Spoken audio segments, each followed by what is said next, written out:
எதுக்கு எல்லாரும் என்ன இப்படி பார்த்துட்டு இருக்காங்கன்னு தெரியல. ஏட்டி நில்லு, எங்க போயிட்டு வர? எங்கேயும் போகலம்மா, இங்கே தான் வீட்டு பின்னாடி அந்த இதில் நின்றுட்டு. வீட்டு பின்னாடி நின்றுட்டு இருந்தியா? எதுக்கு? இம்மா நான் ஒன்றும் தனியாக நிற்கலம்மா, நானும் ஆதியும் தான் நின்றுட்டு இருந்தோம். பிள்ளைங்களும் அங்கே தான் விளையாடிட்டு இருந்தாங்க. அதுக்கப்புறம் அவங்க போயிட்டவ. நீயும் ஆதியுமா? சரி, நீ வந்துட்ட. ஆதி எங்க? ஆதி இப்போ வருவாம்மா, கடை வரைக்கும் போயிருக்கான். ஒரு 2 நிமிஷத்துல வந்துடுவான். எதுக்கு சும்மா தொண கேள்வி கேட்டுட்டே இருக்க? நீ பண்ணக்கூடிய வேலை அப்படிலாம் இருக்கு, அப்போ கேள்வி கேட்காம இருக்க முடியுமா?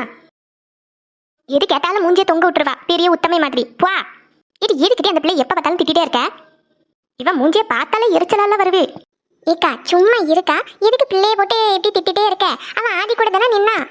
பூரா பொய் ராணி, வாயிலேருந்து வரது எல்லாம் பொய். சரி இவன் வந்தால இவ கூட ஆதியும் வர வேண்டியதானே. அவன் எங்க போனா? அவன் இல்லைன்னா இவ தனியாக தான் நின்றுப்பா, இல்லைன்னா எவன் கூடயாச்சும் பேசிட்டு நின்றுப்பா. அம்மா எதுக்குமா இப்படி எல்லாம் பேசிட்டு இருக்கீங்க? நான் ஆதி கூட தான் நின்னேம்மா. வேணும்னா அவனை கூப்பிட்டு கேளு. அவனும் உன் மாதிரி கூட்டு கலவாணி தானே. அப்ப அவன் என்ன சொல்லுவான்? உனக்கு தான் சப்போர்ட் பண்ணி பேசுவான். அத்தை என்னாச்சு? என்னாச்சு? ஏன் ஜனனி ஒரு மாதிரி இருக்க? ஒன்றும் இல்லை. ஆதி நீ எங்க போயிட்டு வர? நானும் ஜனனியும் பிள்ளைங்க எல்லாரும் பின்னாடி ஒரு அலமரம் இருக்கலாம், அங்கேதான் இருந்து பேசிட்டு இருந்தோம். அதுக்கப்புறமா அவங்க எல்லாம் உள்ள போயிட்டாவே, ஏதோ மூவி பார்க்க போறேன்னு. ஜனனி கொஞ்ச நேரம் வெளியே இருக்கணும்னா அதனால அவ கூட வெளியே இருந்தேன். கடை வரைக்கும் போகணும், அதனால அவளை இங்க அனுப்பிச்சு விட்டுட்டு நான் கடைக்கு போயிட்டு வரேன். என்னாச்சு ஜனனி? போதுமாம்மா, நான் ஆதி கூட தான் இருந்தேன். இப்போ உனக்கு டவுட் கிளியர் ஆயிடுச்சா? நான் எவன் கூடயும் பேசிட்டு நிக்கலாமா? இந்தா இவன் கூட தான் பேசிட்டு நின்னேன். தப்பா? பேசக்கூடாதுன்னா சொல்லுமா, நான் யாருக்கிட்டையும் பேச மாட்டேன், ரூம்ல இருக்கேன். பாரு ஆதி என்னெல்லாம் பேசுறாங்கன்னு. நான் எவன் கூடயோ அங்கே நின்று பேசிட்டு இருந்தேனா? அத்தை ஜனனி எப்பவும் திட்டிகிட்டே இருக்காதீங்க. அவ ஏதோ தெரியாம ஒரு மிஸ்டேக் பண்ணிட்டா, அதுக்காக நீங்க அவளை இந்த மாதிரி ட்ரீட் பண்றது நல்லா இல்ல. ஆதி பாய முடிட்டு உள்ள போ. அம்மா நீங்க கொஞ்சம் சும்மா இருங்க. அம்மா இப்ப வரைக்கும் உங்களை நான் எதிர்த்து பேசினதே கிடையாது, உங்க மேல கோவப்பட்டதே கிடையாது. ஆனா இந்த விஷயத்த நீங்க தலையிடாதீங்க, அதுக்கப்புறம் எனக்கும் உங்களுக்கும் சரி வராது. ஆதி சும்மா இரு ஆதி, அத்தை கிட்ட அப்படி பேசாத. நீ சும்மா இரு ஜனனி. யார் மனசுல என்ன இருக்குன்னு தெரிஞ்சுக்கிற அளவுக்கு கூட இவங்களுக்குலாம் அறிவே கிடையாது. ஆதி இப்ப நான் என்ன சொல்லிட்டேன்னு நீ என் மேல கோவப்படுக? ஆதி கோவப்படாத மக்களே, ஜனனியை கூட்டிட்டு உள்ள போ. நான் நாளைக்கு காலையில பேசிக்கிடலாம். இல்லத்த இன்னைக்கும் நான் பேசலைன்னா இவளை இப்படிதான் கஷ்டப்படுத்திட்டே இருப்பாங்க. அப்படி என்ன பெரிய தப்பு பண்ணிட்டான்னு சொல்லி நீங்க எல்லாம் இப்படி மூஞ்சி வச்சுட்டு இருக்கீங்க? இக்கா நீ சும்மா இரு. ஏடி பாவம் அப்படியே அண்ணிட்ட கோவப்பட்டுட்டே இருக்கா, அதனாலதான் நான் போய் தடுத்தேன். நீ சும்மா இருக்கா, கொஞ்ச நேரம் பேசாம இரு. என்ன ஆதி, அவ பண்ணதப்ப தப்பு இல்லைன்னு சொல்லிட்டு வரியோ? ஆமா தப்பு இல்லதான், அவளுக்கு ஒரு பையனை பிடிச்சிருக்கு, அவனை கல்யாணம் பண்ணி வைங்க. அதை விட்டுட்டு உங்களுக்கு பிடிச்ச பையனை அவனுக்கு கல்யாணம் பண்ணி வச்சா எப்படி அவ சந்தோஷமா இருப்பா? அவளுக்கு எது நல்லது கெட்டதுன்னு எங்களுக்கு தெரியும் ஆதி, எங்களை விட உனக்கு தெரிஞ்சிரும். ஆமா உங்களை விட தான் எனக்கு தெரியும். போன 2-3 நாளா நானும் பார்த்துட்டு தான் இருக்கேன். நீங்க அவளை இவ்வளோ ஹர்ட் பண்ணிட்டு இருந்தா உங்ககிட்ட வந்து எப்படி ஷேர் பண்ணுவா? இந்த வீட்டில் அவ என்ன தவிர யார்கிட்டயுமே இப்ப பேசுறதே கிடையாது. ஒரு பையனை லவ் பண்ணதுன்னா அவ்வளோ பெரிய குற்றம் மாதிரி நீங்க எல்லாரும் சேர்ந்து இப்படி இது பண்ணிட்டு இருக்கீங்க அவளை. எங்களை பொறுத்த வரைக்கும் லவ் பண்றது குத்தம் தான். ஆனா அவளுக்கு அது சரியா தான் படுது. அவ இன்னும் லவ் பண்ணுவா, அவளுக்கு நான் சப்போர்ட்டும் பண்ணுவேன். ஆதி சும்மா இரு ஆதி, அப்படியெல்லாம் பேசாத. எனக்காக நீ உங்க அம்மா கிட்ட எல்லாம் அப்படி கோவப்படாத, அது சரி கிடையாது. சும்மா இரு ஜனனி. ஆதி ஆதி பேசுறது கொஞ்சம் நிப்பாட்டு. நானும் பார்த்துட்டே இருக்கேன், ரொம்ப ஓவரா பேசிட்டே இருக்க. அப்பா நான் ஒன்றும் ஓவரா பேசலப்பா, நியாயத்தை தான் பேசினேன். என்னது நியாயம்? இப்படி எல்லா பெரியவங்க கிட்டே எடுத்து பேசுறது தான் உன் நியாயமா? உனக்கு அதுதான் நான் சொல்லி கொடுத்துருக்கேனா? அப்பா இப்ப வரைக்கும் நான் யாரையும் எடுத்து பேசினதே கிடையாதுப்பா. ஆனா எல்லாரும் சேர்ந்து அவளை இப்படி ஹர்ட் பண்ணும்போது எனக்கு கஷ்டமா இருக்கு. அப்படி என்ன அவ பெரிய தப்பு பண்ணிட்டா? அவ மனசுக்கு ஒரு பையனை பிடிச்சிருச்சு, அந்த பையனை கல்யாணம் பண்ணி வைக்கிறதுல என்ன ஆயிரும்? அவ நின்னா குத்தோ இருந்தா குத்தோ, எங்க போனாலும் அவளை வந்து இப்படி ட்ரீட் பண்றது நல்லா இல்ல. ஆதி நீ ரொம்ப எல்லாம் பேசாத, பேசாம உள்ள போ, இல்லைன்னா எனக்கும் உனக்கும் சரி வராது. ஆதி அப்பா நீங்களாவது கொஞ்சம் பேசுங்கப்பா, எதுக்கு இப்படி இருக்கீங்க எல்லாரும்? ஆதி வேண்டாம் ஆதி, அவங்க யாருமே புரிஞ்சுக்க மாட்டாங்க. நீ உள்ள போ, சும்மா நீயும் பிரச்சனை பண்ணாத. இது செல்வி. என்னக்கா? இது இப்போ என்ன நடந்து போச்சுன்னு இவ்வளோ பெரிய பிரச்சனை ஆயிட்டு இருக்கு. எனக்கும் அதான்க்கா தெரியல. அக்காவும் அத்தாவும் ஏன் எப்படி பிடிவாதமா இருக்காங்கன்னு தெரியலையே. அவங்க பார்த்த பையனுக்கு தான் கல்யாணம் பண்ணி வைக்கணும்னு சொல்லிட்டு இதுக்கு இவ்வளோ பிடிவாதமா இருக்காங்க. இவங்க இந்த மாதிரி ஆட்கள் கிடையாது. ஒருவேளை ஏதாவது பிரச்சனை இருக்குமோ? இந்த டவுட்டு எனக்கும் இருந்துட்டு தான் இருக்கு. ஏன்னா இப்போ இந்த பிள்ளைக்கு ஒரு பையனை பிடிச்சி போச்சு. அது யாரு என்னன்னு விசாரிச்சு அவனை கூப்பிட்டு வச்சு பேசுறது எப்படி இருக்கு? இல்லை இங்கே இருந்தா திருப்பியே வந்த பையன்கிட்ட பேசுவா, நம்ம அங்கேயே போகலாம், நாங்கள் பார்த்த பையனை தான் நீ கல்யாணம் பண்ணிக்கணும், இப்படியெல்லாம் எதுக்கு சொல்கிறாங்க? அதான் எனக்கும் தெரியல. எனக்கு தெரிஞ்சு இதுக்கு பின்னாடி ஏதோ ஒரு பெரிய பிரச்சனை இருக்கு. இல்லைன்னா அக்காலாம் இப்படி கிடையாத. ஒரு பிள்ளைக்கு ஒரு பையனை பிடிச்சி போச்சுன்னா அதை நம்ம பேசி விசாரிச்சு என்னன்னு பார்த்து எடுத்து தான் முடிவு பண்ணணும் தானே சொல்லுவாங்க. இவங்களே இவ்வளோ தூரம் மாறிட்டாங்கன்னா இக்கா ஒருவேளை இந்த பணம் காசு ஸ்டேட்டஸ் பேக்ரவுண்டு இதெல்லாம் பார்க்குறாங்களோ? அப்படின்னா என்னடி? ஐயோ கடவுளே. இக்கா அப்படின்னா பணம் காசு தகுதி இதெல்லாம் பார்ப்பாங்கல்ல, அதுதான் சொன்னேன். அது இங்கிலீஷில் சொன்னேங்க்கா. ஓ அப்படியா? ஏடி அக்காலும் அத்தானி இதெல்லாம் பார்க்குறவங்க கிடையாதுல்ல.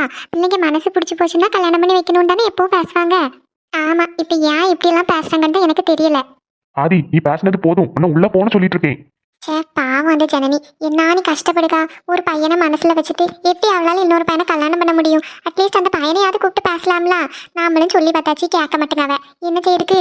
அதுக்கு தான் சொன்னேன், நம்மளாம் அந்த விஷயத்துல வாயை திறக்கக்கூடாது, பேசாம இருந்துடணும். மச்சான் நீங்க சும்மா இருங்க. இவனுக்கு என்ன ரைட்ஸ் இருக்கு உங்க பொண்ணோட லைஃப்ல தலையிடுறதுக்கு? சப்போர்ட் பண்ணுவேன்னு சொல்லிட்டு இருக்கான். மச்சான் இவளுக்காக நீங்க 2 பேரும் சண்டைப்படாதீங்க. ஜனனி போய் உன்னோட பேக் எல்லாம் பேக் பண்ணுவே. நாளைக்கு கொஞ்சம் லேட் நைட்டு வந்து நம்ம கிளம்புற மாதிரி இருக்கும். நைட் தான் ஃப்ளைட் டிக்கெட் கிடைக்கும். பார்க்கலாம், நாளைக்கு நைட்டுக்குள்ள நம்ம திருப்பி பாம்பே கிளம்பிடுவோம். மாமா என்ன சொல்றீங்க நீங்க? ஆமா, இதுக்கு மேல இங்க இருந்தா சரி வராது. ஜனனி போய் உன்னோட ட்ரெஸ் எல்லாம் பேக் பண்ணு. நந்தினிக்கிட்டையும் சொல்லி அவ ட்ரெஸ் எல்லாம் பேக் பண்ணி வைக்கிறதுக்கு. ஆதி நம்மளும் நாளைக்கு சென்னை கிளம்பிட்டு இருக்கோம். இவங்க கிளம்பினதோடய நம்மளும் நைட்டுக்குள்ள கிளம்பிடுவோம். அப்பா சொல்றதை கேளு ஆதி, போ உன்னோட ட்ரெஸ் எல்லாம் பேக் பண்ணி வை. அனிதா நீயும் ட்ரெஸ் எல்லாம் பேக் பண்ணு, நம்ம நாளைக்கே கிளம்புறோம். சிந்து நீயும். சரிங்க. ஐயோ இப்போ என்ன பண்றது? கார்த்தி நாளைக்கு காலையில வந்துருவான். இப்போ என்ன பண்றதுன்னு தெரிய மாட்டேங்குதே. இதுக்கு இவ்வளோ பிடிவாதமா இருக்காங்க. ஒரு வாட்டி ராம் கூப்பிட்டு பேசினா என்னவா? சரி எப்படி நாளைக்கு ராம் வந்துருவான். காலையில நாங்கள் கிளம்புறதுக்குள்ள வந்தா நல்லா இருக்கும். அவன் ஜனனி அழுதுட்டே இருக்கான்.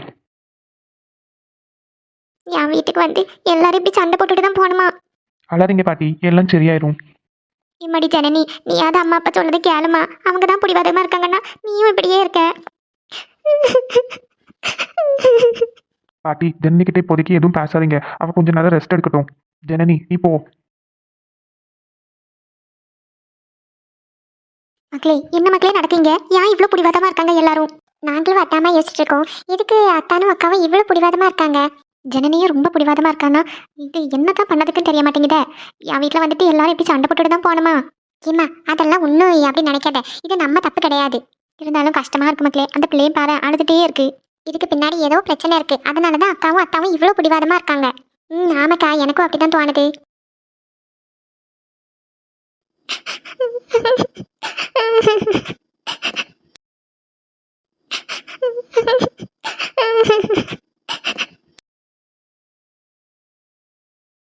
நந்தினி வா. சத்யா எல்லாம் பேக் பண்ணிட்டு இருக்கியோ? ஆமாம், அம்மா இப்போ வந்து சொன்னாங்க நாளைக்கு நைட்டு நாங்கள்லாம் கிளம்பிட்டு இருக்கோமா, அதனால எல்லாம் பேக் பண்ணிட்டு இருக்கேன். இப்போ நீ போயிட்டு அப்புறம் எப்போ வருவ தெரியல. இனிமேல் இங்கே வருவோமான்னு கூட தெரியல எனக்கு. நான் எல்லாரையும் ரொம்ப மிஸ் பண்ணுவேன். நானும் தான் நந்தினி, உன்னை ரொம்ப மிஸ் பண்ணுவேன். எனக்கு இங்கேருந்து போகவே பிடிக்கல. நீ இங்கே இரு நந்தினி. எல்லாரும் போறாங்களா, நான் என்ன பண்ண முடியும்? எனக்கு இங்கே இருக்க முடியாது, போய் தானே ஆகணும். என்னை பாருன்னு அக்கா எல்லாம் பேக்லாம் பேக் பண்ணி வச்சிருக்காவ. ஆமா சாபி, எல்லாரும் நாளைக்கு ஊருக்கு போறாங்களா, அதனாலதான் எல்லாம் பேக் பண்ணி வச்சிட்டு இருக்காங்க. எனக்கு கஷ்டமா இருக்கு. எல்லாரும் ஊருக்கு போயாச்சுன்னா நம்ம திருப்பியும் தனியாவே விளையாடுவோம். அழாத சாபி, அவங்க வீடு அங்கெல்லாம் இருக்கு, அதனால அவங்க ஊருக்கு போய் தானே ஆகணும். கண்ணை தொடச்சிக்கோ, அண்ணன் உன் கூட டெய்லி விளையாடுவேன். நந்தினிக்கா அக்கா, நீங்க ஊருக்கு போயிட்டு இனிமே எப்ப வருவீங்க? இனிமே நாங்க வரமாட்டோம் ஜாபி. என்னக்கா சொல்லுவீங்க? நம்ம வீட்டுக்கெல்லாம் வரமாட்டீங்களா? ஆமா ஜூபி, இப்ப போனா இனிமே எப்ப வருவோன்னு எனக்கு தெரியாது, வருவோமான்னு கூட தெரியாது.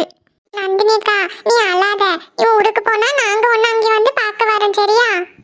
ஆமா, எனக்கும் இப்ப ஸ்கூல்ல எக்ஸாம்லாம் முடிச்சிட்டு லீவு விடுவாங்களா, பெரிய லீவுக்கு நான் இங்க வந்து உங்க கூட ஒரு மாசம் நிப்பேன், சரியா?